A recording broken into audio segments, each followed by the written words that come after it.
Buenos días, hoy es lunes 28 de octubre de 2024 y esto es un podcast que se graba directamente desde un Apple Watch. Hoy vamos a hablar de bloqueos web de las operadoras y de la liga y quería explicaros un poquito pues cómo funciona todo esto y por qué se le acaban de poner mucho más difíciles las cosas a las operadoras, sobre todo las que confabulan con Javier Tebas y la Liga de Fútbol Profesional para todos estos bloqueos webs que hacen sin orden judicial y sin pasar por el juzgado. Directamente ya tienen la potestad de bloquear las webs básicamente que les den la gana. Y no sé si lo sabéis, pero el departamento tecnológico, de seguridad, etcétera, de la Liga de Fútbol Profesional en España debe ser pues la empresa más avanzada tecnológicamente en estos temas en toda España. La Liga ha hecho una inversión brutal bajo el mando de Javier Tebas en los últimos años para hacerse con un departamento técnico realmente espectacular y que, insisto, a nivel técnico son muy buenos.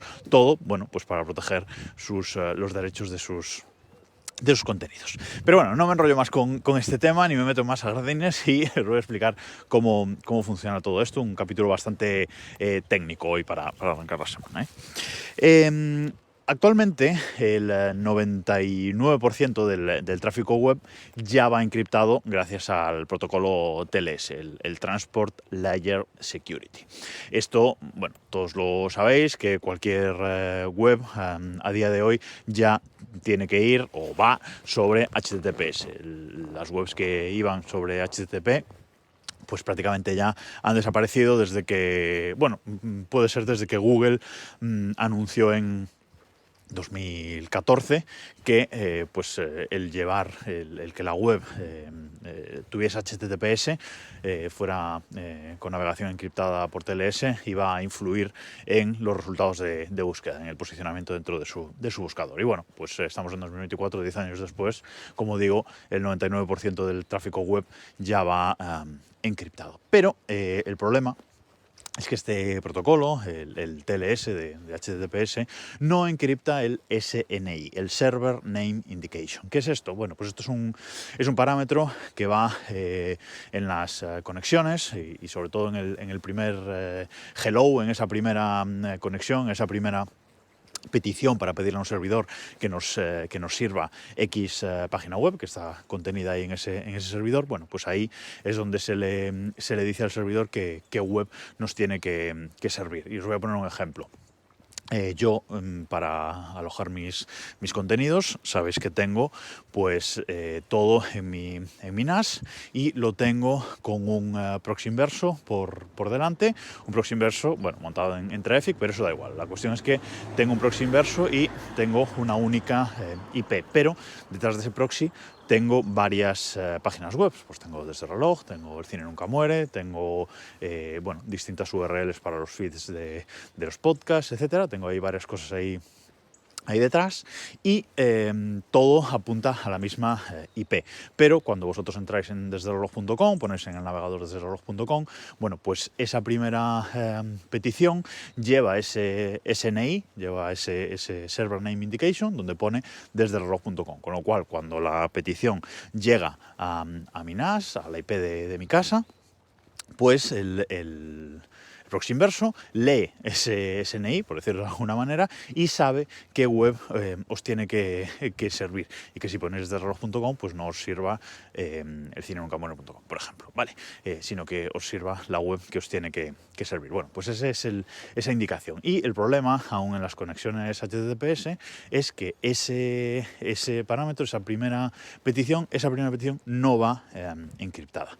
Y en 2019, Cloudflare, que es uno de los CDNs más grandes del mundo, como ya sabéis, es muy conocido, pues dijo que esto era un bug, el mayor bug de Internet, y se puso a trabajar en el tema para poder encriptar ese primer hello. Y pues en ese punto nos encontrábamos hasta que, bueno, el año pasado, podemos decir, se empezó a producir el primer cambio el primer cambio grande.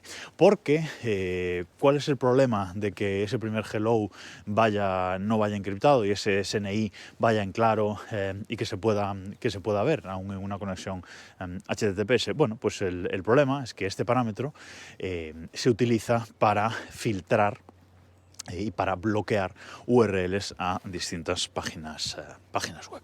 ¿Cómo va esto? Bueno, pues inicialmente las operadoras, cuando un juez le decía que tenía que bloquear una página web, pues normalmente lo hacían por DNS, hacían bloqueos DNS. Si tú te pone la operadora un router, pues ahí va sus DNS propios, y si no los cambiamos o si no los ponemos a mano en nuestro ordenador, en nuestro teléfono, etcétera, pues usamos los DNS de la operadora. Con lo cual ahí inicialmente pues era muy fácil, porque la operadora veía la petición que hacías al servidor DNS, ya sin entrar en temas de SNI y de todo esto, sino simplemente la petición a su servidor DNS, veía que le hacías esa petición y simplemente pues no te respondía, con todo ceros, y no podías llegar hasta esa página web.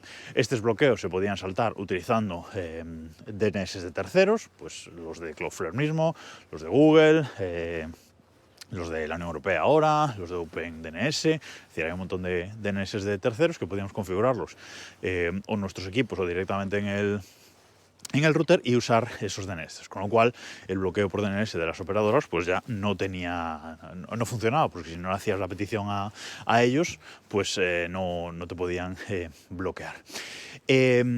Para corregir esto, pues las operadoras empezaron a ver o mirar ese tráfico DNS que pasaba por sus conexiones, pero la petición no llegaba directamente a sus servidores, sino que iban a otros servidores DNS.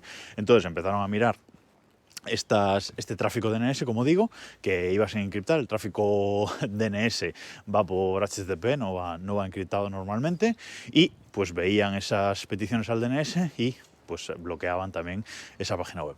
¿Esto cómo se pudo saltar? Bueno, pues con el llamado DOH, que es DNS over HTTPS, ¿vale?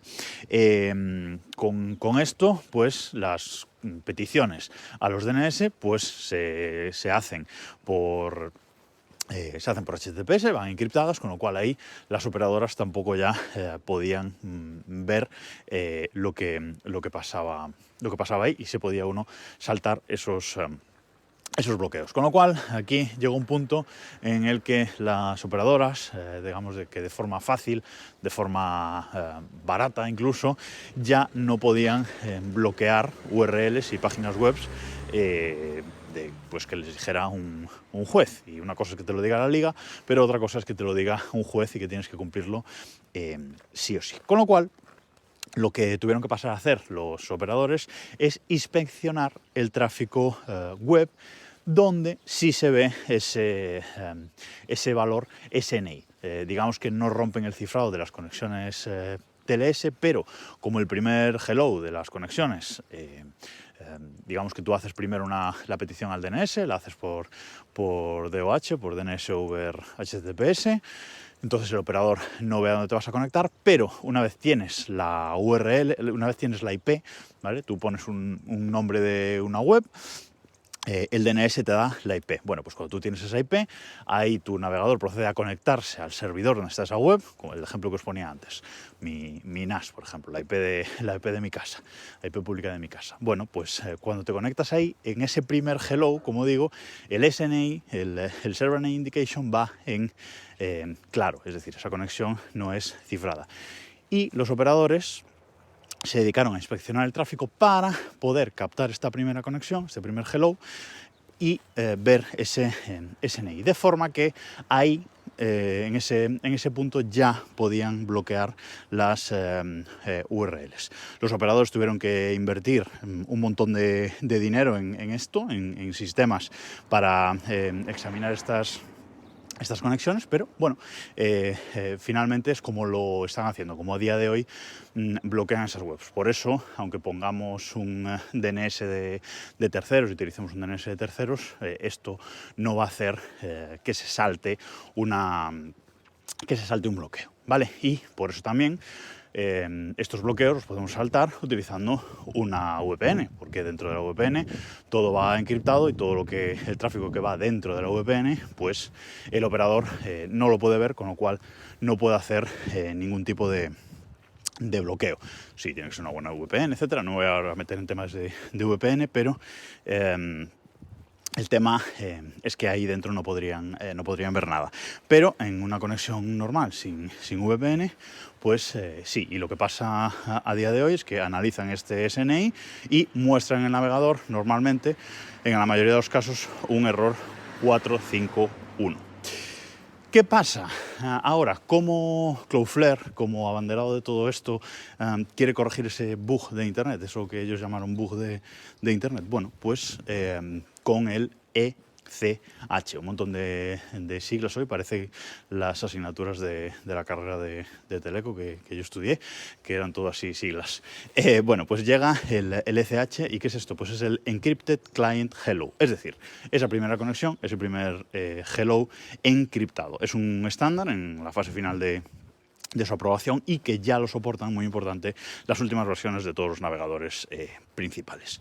Hace un año, seguramente leísteis la noticia por ahí o escuchasteis algo en algún podcast o así, que Cloudflare, en octubre de 2023, Cloudflare, que es, como os decía antes, uno de los principales CDNs del mundo, activaba esto en todas sus webs alojadas. Pero, bueno, con esto, una de cada 5 webs pasaba a tener el ECH activado, pero lo retiró 15 días después por problemas y nunca dijo nada. La sospecha fue que los principales operadores, la liga y todos los estamentos del fútbol de alto rendimiento, pues, bueno, las grandes ligas, vaya, pues protestaron por el tema y, bueno, al final lo desactivó. ¿Y por qué protestaron por el tema? Pues porque con ECH las operadoras tampoco ya pueden bloquear URLs o páginas web mediante esa inspección del primer hello y ese leer el SNI, ese leer ese valor SNI de las conexiones, no lo pueden leer, va encriptado, con lo cual ya no pueden bloquear por ahí tampoco. Y por eso se cree que Cloudflare lo retiró. Pero en agosto de este año, Cloudflare anunció que iba a ir activando progresivamente en todas sus webs el ECH. En todas las webs alojadas en Cloudflare o que tengan como proxy Cloudflare por delante, que esto lo iba a activar. Además, lo ha activado, a día de hoy creo que ya está activado en todo, lo ha activado en todos los planes gratuitos de forma obligatoria, es decir, no se puede desactivar, y en los planes de pago, pues ahí sí que se podría desactivar, pero por defecto lo ha activado en todo. ¿Qué pasa con esta activación? Como os decía, una de cada 5 webs está alojada en Cloudflare, del Internet que conocemos, con lo cual de las 78 webs iniciales que la Liga pidió bloquear a Movistar en su momento, pues de esas 78, 28 están con ECH activado y por lo tanto están sin bloquear de forma efectiva a día de hoy. No sé si escucharíais por ahí o leeríais también por ahí alguna noticia al respecto de que algunas páginas web y algunos servicios, AceStream, una aplicación de IPTV que hay para las Smart TV, etcétera, estos servicios a partir de agosto, a partir de verano, empezaron a dejar de estar bloqueadas. Y bueno, pues había dudas de si había sido la propia Movistar que había desactivado el bloqueo, etcétera. Bueno, hablo de Movistar porque es el operador principal, pero esto aplica a todos, ¿vale? Orange, más Orange, Vodafone, etcétera, ¿vale? Entonces había dudas de si lo habían desactivado, pero no. El tema es que Cloudflare activó este ECH y eso hizo que esas webs dejaran de estar bloqueadas porque pues Movistar, los operadores, no tenían capacidad de bloquearlas. Eso sí, ECH, para que haga efecto, para que funcione, esto es como todo, como HTTPS y como todo, tiene que soportarlo tanto el navegador, que ya os digo que las últimas versiones de todos los navegadores ya lo soportan, incluso Safari, y el servidor, es decir, en el servidor tiene que soportarlo. En este caso, las webs que estén directamente en Cloudflare ya lo tienen activado, pero si tenemos mis webs, por ejemplo, que no están en Cloudflare, pues ahí ahora mismo pues Movistar podría bloquearos desde reloj.com para que no pudieseis acceder. No sé por qué motivo, pero podría hacerlo. Pero si pongo Cloudflare, y esto es algo que tengo pendiente hacer, si pongo Cloudflare como proxy por delante, pues en ese caso ya no sería posible. Así que, bueno, para romper todo esto, para que ECH no fuera efectivo y romper todas estas protecciones para que no nos bloqueen X servicios, pues los operadores tendrían que romper el cifrado HTTPS de todas las comunicaciones y, por lo tanto, digamos que espiar de forma efectiva a todos sus clientes, lo cual es algo peleagudo a nivel de imagen, a nivel de marketing y ya no sé a nivel legal, pero bueno, es más difícil que lleguen a hacer eso, pero veremos qué se le ocurre a Tebas y compañía, porque seguro que esto no le ha gustado, y en cuanto el resto de CDN, servidores principales, servicios vayan activando ECH, pues el problema se les va a agravar bastante ahora. Así que, a ver, ¿por qué he dicho ahora ahí en el medio? Bueno, así que a ver qué se le ocurre a Tebas y su departamento técnico, que, como digo, es encomiable, y muchas empresas puramente de tecnología les gustaría tener un departamento así. Nada más por hoy y nos escuchamos mañana.